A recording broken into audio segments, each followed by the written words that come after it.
All right, number 27, we've got an integrand with, yes, two distinct parts, x to the 1/2, and that is now being multiplied by cosine of x to the 3/2.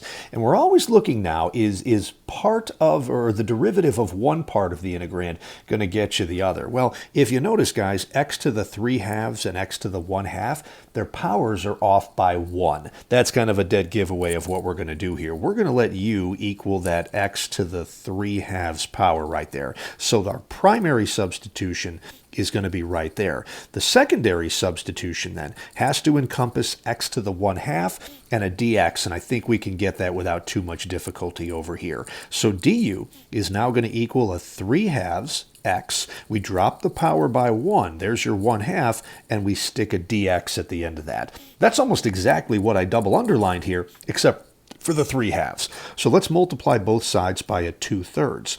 2/3 du will now equal exactly what we wanted to isolate, which is an x to the 1/2 dx. So this integral now can be rewritten as, here we go, guys, primary substitution right here now becomes the cosine of u. And the secondary substitution, the x to the 1/2 times the dx, is right here. That becomes a 2/3 du. So I'll put the 2/3 out in front, a du at the end, and there you go. Step number 1 is done, guys. We've accomplished what we needed to. All of the x's, including the dx, are now represented in terms of u. And the other check, is this new integral easier to evaluate than the original?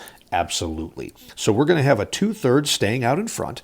The an antiderivative of cosine of u is going to be sine of the same angle, which is u. And again, it's an indefinite integral, so there's just a plus c at the end of that. And then all we need to do is resubstitute, make that 2/3 times the sine of, they used parentheses here, x to the 3/2, gotcha, and a plus c at the end, and that's our answer there for problem 27.